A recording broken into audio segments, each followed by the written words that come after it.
பரிசுத்தம் உள்ளவருக்கு மகிமை உண்டாவதாக. இன்றைக்கு நாம கர்த்தருடைய நாமத்தினால யாக்கோபு அதனுடைய 1வது அதிகாரத்தை வாசித்து அதில் இருக்கிற ஒரு சில காரியங்களை பார்த்தோம். இப்போதும் இந்த யாக்கோபு 1வது அதிகாரத்தில் 12, 13 இந்த 2 வசனங்களை வாசிக்க கேட்கும்.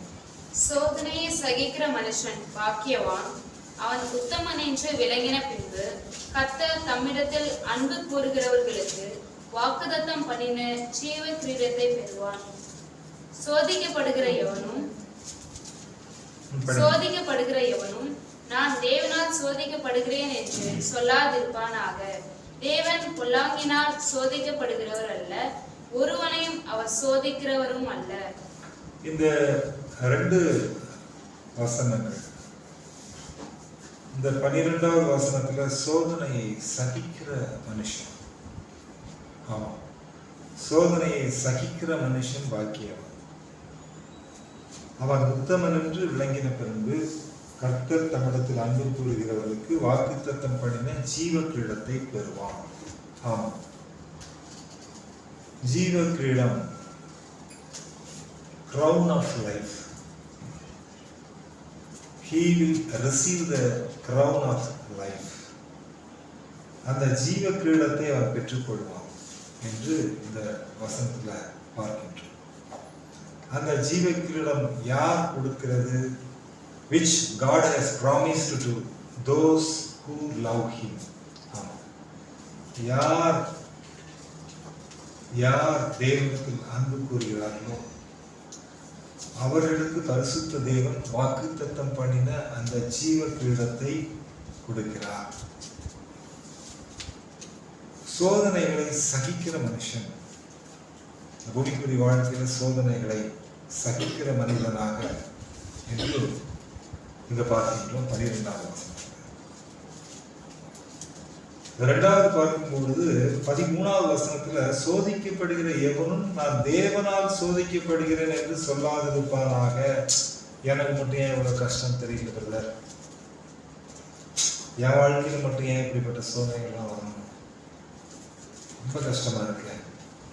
இப்படி நிறைய பேர் நம்ம சம்டைம்ஸ் சொல்றத கேட்கிறோம். ஆனா இங்க வசனம் சொல்லுது சோதிக்கப்படுகிற எவனும் நான் தேவனால் சோதிக்கப்படுகிறேன் என்று சொல்லாதிருப்பானாக.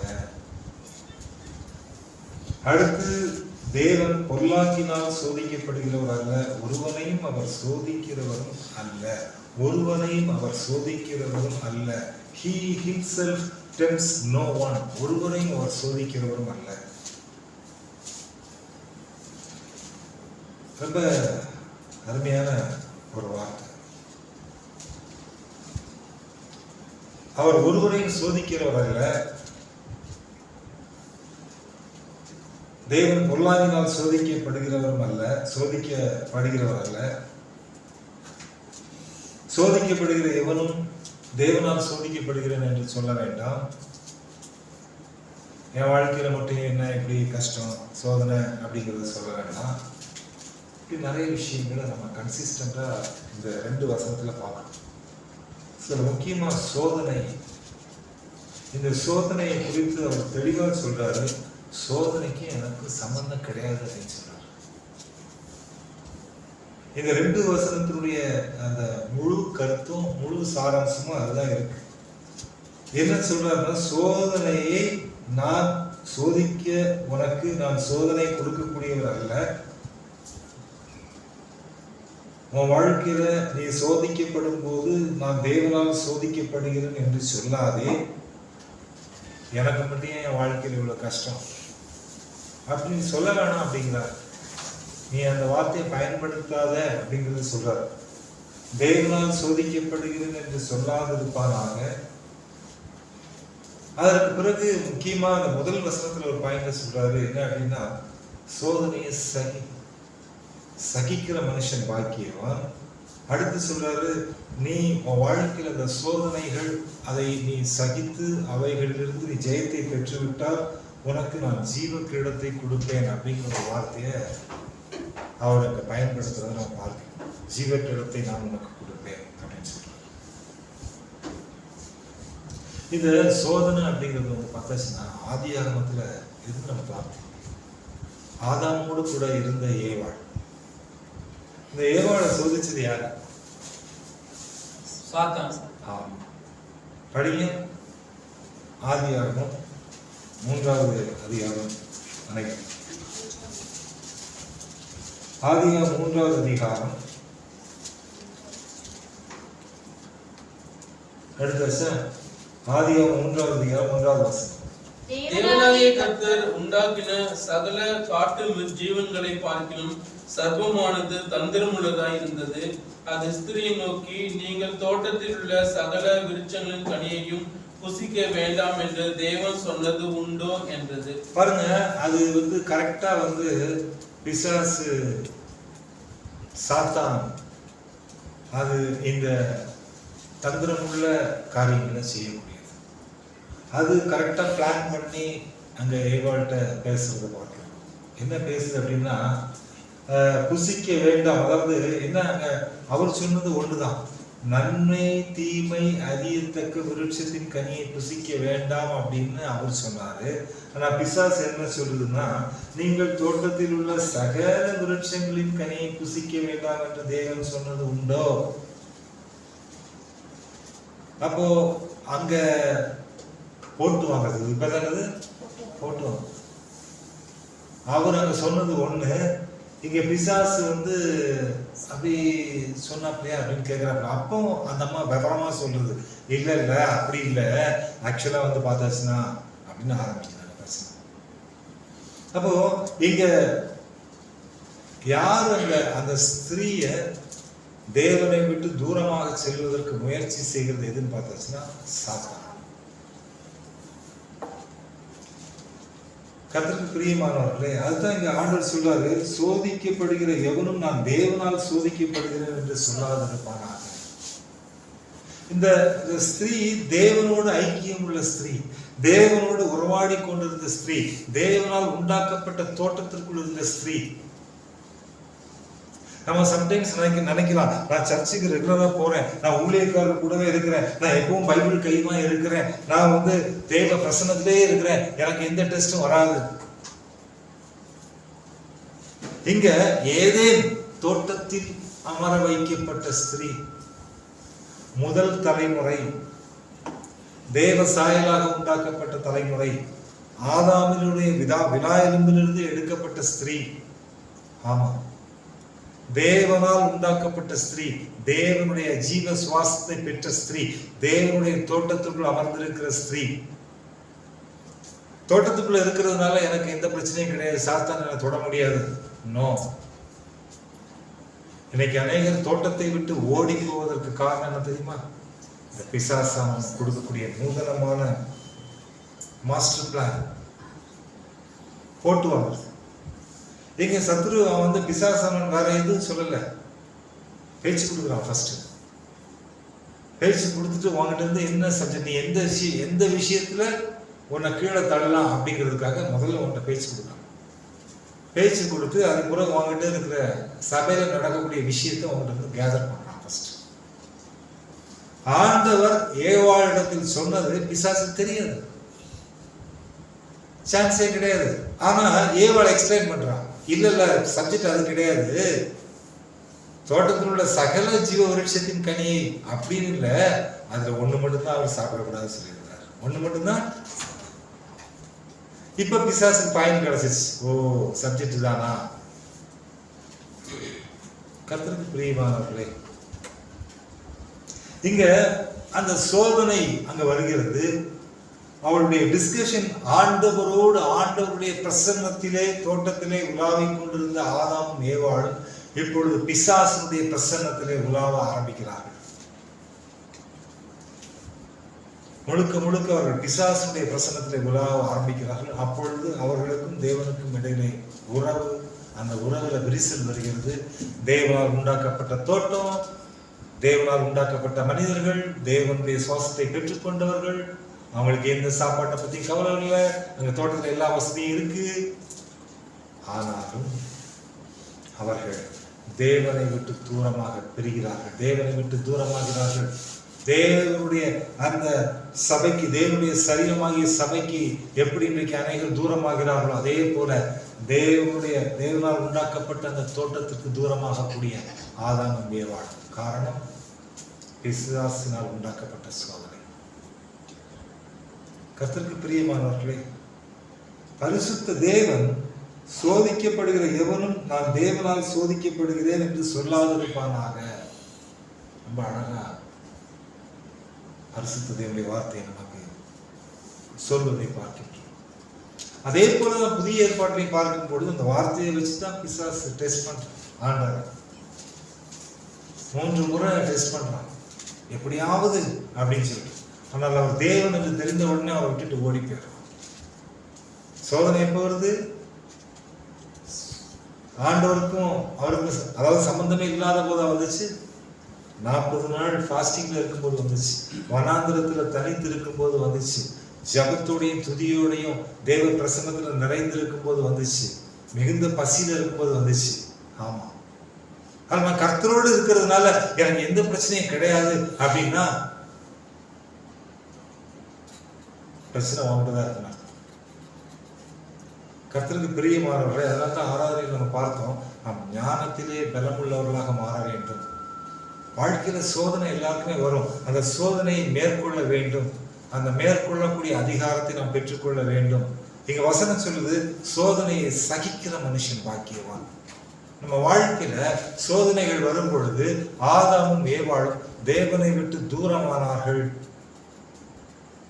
ஆனால் பரிசுத்த தேவன் இயேசு கிறிஸ்து அந்த சோதனையை மேற்கொண்டு ஜெயித்தார். இன்றைக்கு நம்முடைய வாழ்க்கையில் நாம் ஜெயிக்கிறவர்களாக இருக்கிறோமா? காரணம், அவர் வார்த்தையில் வார்த்தையில் வார்த்தையில் மிக தெளிவாக அந்த பிசாசை ஜெயித்தார். பிசாசை ஜெயிக்கணும்னா என்ன வேணும்? வார்த்தை தான் வேணும். மனுஷன் அப்பத்தினால் மாத்திரமல்ல, தேவனுடைய வாயிலிருந்து புறப்படும் ஒவ்வொரு வார்த்தையினாலும் பிழைப்பான்.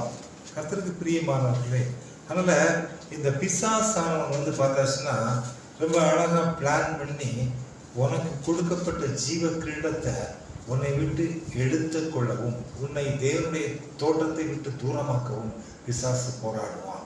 கர்த்தருக்கு பிரியமானவர்களே, நீ சோதனையை சகிக்கிறவனாகவும் சோதனையிலிருந்து நீ விடுபட்டு அந்த சோதனையை மேற்கொண்டு ஜெயிக்கிறவனாகவும் மாற வேண்டும். அல்லேலூயா. அதைத்தான் பரிசுத்த வேதம் சொல்லுகிறது. இந்த மாலை வேளையில் சோதனையை சகிக்கிற மனுஷன் பாக்கியவான். தேவன் உனக்கென்று வைத்திருக்கிற ஜீவ கிரீடத்தை நீ பெற்றுக்கொள்ள வேண்டும்.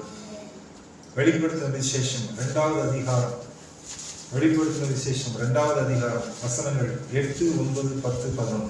சிமிர்னா சபையின் தூதனுக்கு நீ எழுத வேண்டியது என்னவெனில், முந்தினவரும் பிந்தினவரும் மரித்திருந்து பிழைத்தவருமானவர் சொல்லுகிறதாவது, உன் கிரியைகளையும் உன் உபத்திரவத்தையும் நீ ஐஸ்வர்யம் உள்ளவனாயிருந்தும் உனக்கிருக்கிற தரித்திரத்தையும் தங்களை யூதர் என்று சொல்லியும் யூதராயிராமல் சாத்தானுடைய கூட்டமாய் இருக்கிறவர்கள் செய்யும் தூஷணத்தையும் அறிந்திருக்கிறேன். கர்த்தருக்கு பிரியமானவர்களே, இது தொடர்ந்து படிக்கும்போது அங்க 10வது, நான் 8 முதல் 11 சொன்னேன். 10வது படிக்கும்போது, படப்போகிற பாடுகளை குறித்து எவ்வளவும் பயப்படாது, இதோ நீங்கள் சோதிக்கப்படும் பொருட்டாக பிசாசானவன். இந்த சிமிர்னா சபைக்கு சொல்லும் பொழுது சொல்லக்கூடிய வார்த்தை, நீங்கள் சோதிக்கப்படும் பொருட்டாக பிசாசானவன். இந்த பிசாசானவன் தான் பார்த்தாச்சுன்னா கரெக்டா யார் குட்டு சபையில, யார் வைராக்கியமா இருக்கிறாங்க சர்ச்சில், யார் சபைக்கு எடுத்த காரியங்கள்ல தேவனை மட்டுமே நோக்கி ஓடிக்கொண்டிருக்கிறார்கள், தேவனுடைய ராஜ்யத்தை மட்டுமே நம்பி ஓடிக்கொண்டிருக்கிறார்கள். இப்படி அவன் கரெக்டா பார்த்து இதோ நீங்கள் சோதிக்கப்படும் பொருட்டாக பிசாசானவன். அப்ப பிசாசானவன் சோதனையை இங்கே கொண்டு வருவதை பார்க்கலாம். அவன் ஆண்டவர் சொல்றாரு, ஆகிலும் நீ மரண பரியந்தம் உண்மையாயிரு, அப்பொழுது ஜீவ கிரீடத்தை உனக்கு தருவேன். கர்த்தருக்கு பிரியமானவர்களை, நீங்கள் தேவனிடத்தில் உண்மை உள்ளவர்களாக காணப்பட வேண்டும். கர்த்தருக்கு உண்மையாக இருங்கள், ஆண்டவருக்கு உண்மையாக இருங்கள், அப்பொழுது பரிசுத்த தேவன் உனக்கு ஜீவ கிரீடத்தை தருவார். அடுத்து இந்த வசனங்களை பார்க்கும் பொழுது 9வது வசனத்தில் சொல்லப்பட்ட வார்த்தை, சாத்தானுடைய கூட்டமாய் இருக்கிறவர்கள் செய்யும் தூஷணத்தையும் அறிந்திருக்கிறேன். யாரு? சாத்தானுடைய கூட்டமாய் இருக்கிறவர்கள் செய்யும் இது எங்க? இந்த சம்பவம் எங்க நடக்குது? சபையில நடக்குது. எங்க நடக்குது? சர்ச்சுக்குள்ள நடக்குது. எங்க நடக்குது? சர்ச்சுக்குள்ள நடக்குது. சர்ச்சுக்குள்ள யார் இருக்கிறாங்க? சாத்தானுடைய கூட்டமாக இருக்கிறவர்கள். சாத்தானுடைய, அதனாலதான் கர்த்தருக்கு பிரியமானவர்களே, நீங்க ஞானம் உள்ளவர்களா. சாத்தானுடைய கூட்டமாக இருக்கிறவர்கள் சர்ச்சுக்குள்ளே இருக்கிறாங்க. வசனம் சொல்லுங்க, வேற எங்கேயும் இல்லை, அவன் உள்ளவே இருக்கிறான்.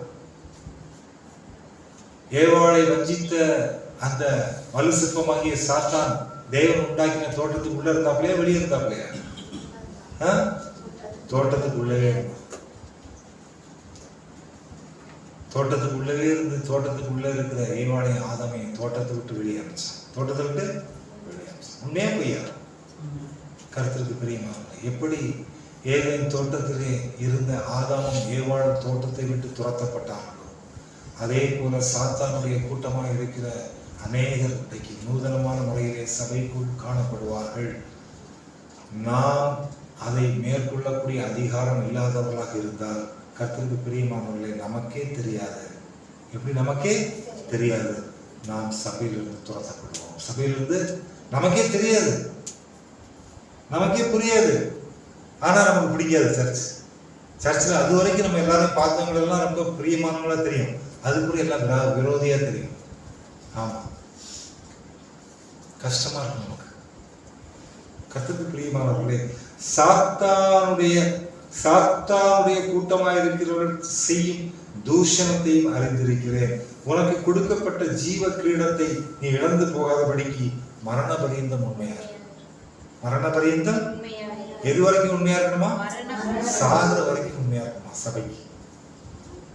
ஆமாங்க, பரிசுத்த தேவன் சொல்லக்கூடிய வார்த்தைகள் எல்லாம் எத்தனை உண்மையுள்ள நிதர்சனமான வார்த்தைகள். சாகிற வரைக்கும் நாம உண்மையா இருக்கணும் கர்த்தருக்கு, பூமிக்குரிய வாழ்க்கை.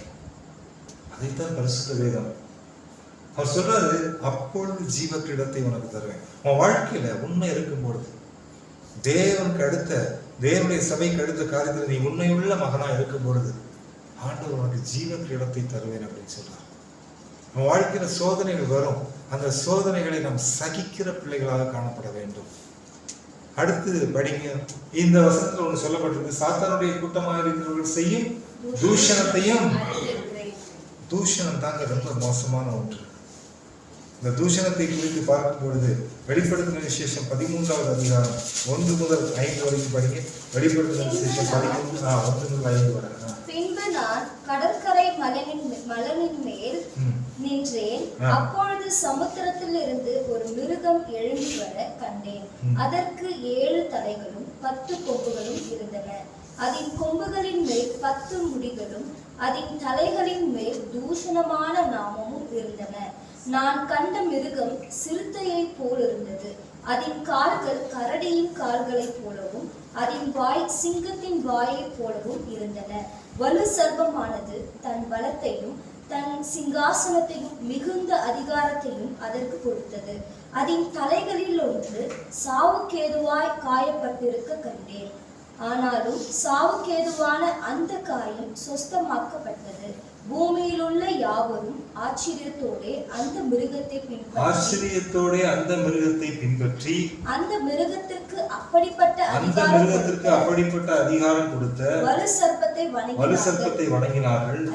அல்லாமலும் மிருகத்திற்கு ஒப்பானவன் யார், அதனோடே யுத்தம் பண்ணத்தக்கவன் யார் என்று சொல்லி மிருகத்தையும் வணங்கினார்கள். பெருமையானவைகளையும் தூஷணங்களையும் பேசும் வாய் அதற்கு கொடுக்கப்பட்டது. இந்த சாத்தானுடைய கூட்டம் அவங்க எப்படின்னா, பெருமையானவைகளையும் தூஷணங்களையும் பேசும் வாய். அந்த வாய் என்ன பேசும்? பெருமையான காரியங்களை பேசும். எப்பவுமே மற்றவங்களை தூஷித்து தூஷணமான காரியங்களையே பேசிட்டு இருக்கும். இந்த 2 தான் அதனுடைய சிம்பல், அடையாளம் தான். பெருமையான காரியங்களை பேசும், தூஷணமான காரியங்களை பேசும். கர்த்தருக்கு பிரியமானவர்களே, கடைசி நாட்களிலே சபைகளிலே இப்படிப்பட்ட சம்பவங்கள் நடக்கும். பேசும் வாய் அதற்கு கொடுக்கப்பட்டது. அது பூமியெங்கும் காணப்படக்கூடிய எல்லா இடங்களிலும் நுழைந்து இன்றைக்கு சபைகளை கெடுத்துக் கொண்டிருக்கிற இந்த வாய், பெருமையானவைகளின் தூஷணங்களையும் பேசும் வாய், சாத்தானுடைய கூட்டம். கர்த்தருக்கு பிரியமானவர்களே, தேவன் உண்மை உள்ளவர், மரண பரியந்தம் நம்மை உண்மையாய் இருக்க சொல்லுகிறவர். அவர் நமக்கு கொடுக்கப்பட்டிருக்கிற வாக்குத்தத்தம் பண்ணின ஜீவ கிரீடத்தை நாம் பெற்றுக்கொள்ள கூடாதபடிக்கு, எப்படி ஆதாமும் ஏவாளும் தேவன் கொடுத்திருந்த அந்த ஜீவ வாழ்க்கையை பெற்றுக்கொள்ள முடியாதபடிக்கு தோட்டத்திலிருந்து துரத்தப்பட்டார்களோ, அதே போல இந்த கடைசி நாட்களிலே சபையில் தேவன் கொடுத்திருக்கக்கூடிய அந்த ஜீவ கிரீடத்தை, தேவனுடைய அந்த பலத்தை பெற்றுக்கொண்ட பிள்ளைகள் பெற்றுக்கொள்ள கூடாதபடிக்கு, எப்படி ஆதாமும் ஏவாளும் தோட்டத்தை விட்டு துரத்தப்பட்டார்களோ, அதே போல இந்த கடைசி நாட்களில் நூதனமான முறையிலே சபையில் தேவனால் பயன்படுத்தப்படக்கூடிய, பலப்படுத்தப்படக்கூடிய, கர்த்தருக்கு உகந்த பாத்திரங்களை இந்த கடைசி நாட்களிலே அந்த சாத்தானுடைய கூட்டம் சபையை விட்டு துரத்துவதற்கு,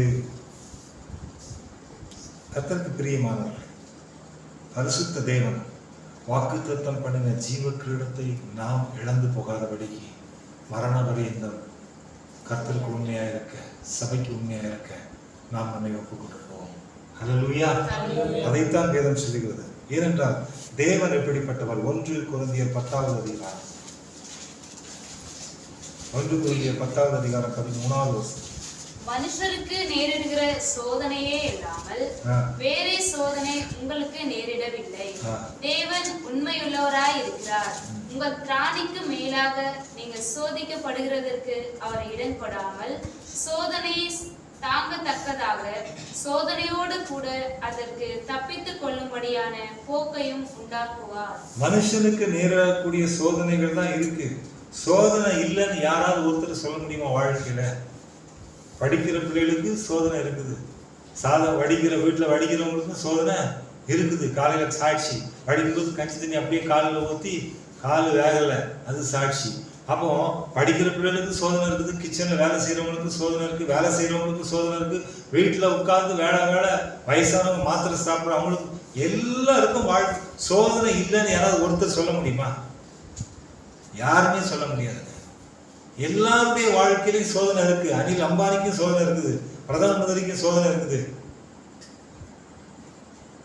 தொட்டில படுத்து தூங்கக்கூடிய குழந்தைக்கு சோதனை இருக்குது. அரை மணி நேரத்துக்கு ஒருக்க போய் பார்க்குறாங்க, குழந்தை தூங்குதா, முழிச்சிருக்குதா, பூச்சி ஈஸியான கடிக்குதா, அது ஏதாச்சும் பண்ணியிருக்குதா இல்லையா.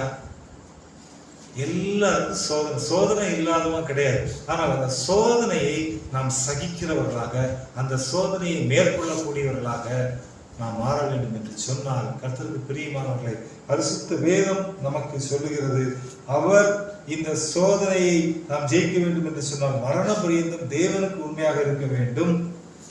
ஹல்லேலூயா. யாருக்கு உண்மையா இருக்கணும்? அதுதான் வெளிப்படுத்துகிற விசேஷத்துல சிமிர்னா சபைக்கு அவர் சொன்னார், மரண பரியந்தம் தேவனுக்கு. அப்ப என் வாழ்க்கையில நான் ஜீவ கிரீடத்தை பெற்றுக்கொள்ளணும்னா நான் யாருக்கு உண்மையா இருக்கணும்? அதுதான் சப்ஜெக்ட் வந்துருச்சு, முடிச்சிருவோம். எல்லாரும் கிளியரா புரிஞ்சிருச்சு, அவ்வளவுதான். யாருக்கு உண்மையா இருக்கணும்? தேவனுக்கு உண்மையா இருக்கணும். அதான் நான் உண்மை உள்ளவன். இங்க பாருங்க, தேவன் உண்மை உள்ளவராக இருக்கிறார். உங்கள் திராணிக்கு மேலாக நீங்கள் சோதிக்கப்படுகிறதுக்கு அவர் இடம் கொடாமல் சோதனையை தாங்கத்தக்கதாக சோதனையோடு கூட அதற்கு தப்பிக்கொள்ளும்படியான போக்கையும் உண்டாக்குவார். அந்த சோதனையிலிருந்து நீ எப்படி தப்பிக்கணும் அப்படிங்கிறத குறித்து நீ கவலைப்பட வேண்டாம். அந்த தப்பிக்கொள்ளும்படியான போக்கு அவர் உண்டாக்குவார், நீ உண்மை உள்ளவனாக இருந்தால். ஹல்லேலூயா. நீ எப்படி இருந்தா? கர்த்தருக்கு பிரியமானவன். அதனால இன்னைக்கும் உங்க வாழ்க்கையில காணப்படக்கூடிய சோதனைகளை குறித்து நீங்கள் வேதனைப்படாதீர்கள். ஏனென்றால் சோதிக்கப்படுகிற எவரும் நான் தேவனால் சோதிக்கப்படுகிறேன் என்று சொல்லாதிருக்கிறாங்க. தேவன் பொல்லாங்கினால் சோதிக்கப்படுகிறவர் அல்ல, அவர் ஒருவரையும் சோதிக்கிறவரும் அல்ல. அதனால நம்ம வாழ்க்கையில எல்லா சிச்சுவேஷன்ஸ்லையும் கடவுளுக்கு உண்மையா, ஆண்டவருக்கு உண்மையா, முடிவு பரியந்தம், மரண பரியந்தம். அதுதான் சொல்றார், மரண பரியந்தம் உண்மையா இருக்கும். என்ன நடந்தால், எது நடந்தால், என்ன வந்தாலும் எது நடந்தாலும் அப்பாவை சோதரிப்பேன். என்ன வந்தாலும் எது நடந்தாலும் அப்பாவை ஸ்தோத்தரிப்பேன். ஏசப்பா ஸ்தோத்திரம், ஏசப்பா ஸ்தோத்திரம், ஏசப்பா ஸ்தோத்திரம், ஏசப்பா ஸ்தோத்திரம். வாழ்க்கையில எல்லா சிச்சுவேஷன்ஸ்லயும் we need to praise God. ஆண்டவர் துதித்துக் கொண்டே இருக்கணும். சோதனைகள் என்ன சோதனைகள் வந்தாலும் கர்த்தருக்கு பிரியமானவர்களே, அதிலிருந்து தப்பித்துக் கொள்ளும்படியான போக்கை தேவன் உண்டாக்குவார். அதனால அதிகமாய் நாம் தேவனை சார்ந்திருக்க வேண்டும். தேவனிடத்தில் உண்மையுள்ளவர்களாக இருக்க வேண்டும். நாம் தேவனோடு இடைப்படுகிறவர்களாக காணப்பட வேண்டுமே தவிர பிசாசோடு இடைப்படுகிறவர்களாக காணப்படக்கூடாது. அல்லேலூயா. நம்ம எப்பொழுது நம்ம தேவனுடைய கூட்டத்தோடு சேராமல், தேவனை சார்ந்த விஷயங்களை பேசாமல், இப்படிப்பட்ட தூஷணமான வார்த்தைகளை பேசும், மேன்மையான வார்த்தைகளை, பெருமையான வார்த்தைகளை பேசும் அந்த சாத்தானுடைய கூட்டத்தினுடைய வாய்களுக்கு நாம் வாய் கொடுத்தோம் என்று சொன்னால், நாம் இடைப்பட்டோம் என்று சொன்னால், எப்படி ஏதேனை விட்டு ஆதாமும் ஏவாளும் துரத்தப்பட்டார்களோ அதுபோல நாம் இந்த பூமிக்குரிய பரிசுத்த வாசஸ்தலத்தை நாம் துரத்தப்பட்டு தனிமரமாக நாம் காணப்படுவோம். கர்த்தருக்கு பிரியமானவர்களே, இந்த பூமியில ஒரு முறை தான் வாழ்க்கை. இந்த ஒரு முறை வாழக்கூடிய வாழ்க்கையில தேவனோடு இணைந்து வாழ்வோம். தேவன் கொடுத்திருக்கக்கூடிய வார்த்தைகளை நாம் கேட்டு கவனித்து அவைகளின்படி வாழ்வோம். பலமுள்ளவர்களாக வாழ்வோம். ஞானமுள்ளவன் பலமுள்ளவர்களாக வாழ்வோம். உண்மை உள்ளவர்களாக, தேவனுக்கு மரண பரியந்தம் நீ எனக்கு உண்மையாயிரு. ஒருபோதும் ஜீவ கிரீடத்தை நாம் இழந்து போக வேண்டாம். Hallelujah. The crown of life. He will receive the crown of life which God has promised to those who love Him. தேவனிடத்தில் யார் அன்பா இருக்காங்களோ, தேவனை யார் நேசிக்கிறாங்களோ, தேவனிடத்தில் யார் உண்மையா இருக்காங்களோ, மரண பரியந்தம் உண்மையா இருக்காங்களோ, அவங்களுக்கு ஆண்டவர் கொடுக்கக்கூடிய ஒரு பெரிய gift தான் ஜீவ கிரீடம். என்ன கிரீடம்? அந்த ஜீவ கிரீடத்தை சிமிர்னா சபையில் அநேகர் இழந்து போனார்கள். ஏன்னா அங்க ஒரு கூட்டம் இருந்து, சாத்தானுடைய கூட்டம். என்ன கூட்டம்? ஒவ்வொரு சபையை குறித்து ஒரு ரோல் மாடல் கர்த்தர் நமக்கு வெளிப்படுத்தின விசேஷத்தில் வச்சிருக்காரு. கர்த்தருக்கு பிரியமான அநேகர் ஜீவ கிரீடத்தை இழந்து போனாங்க. இன்றைக்கு நாம நம்முடைய வாழ்க்கையில தேவன் வைத்திருக்கிற கொடுத்திருக்கிற ஜீவ கிரீடத்தை இழந்து போகாதபடி மரண பரியந்தம் தேவனுக்கு உண்மையாக இருப்போம்.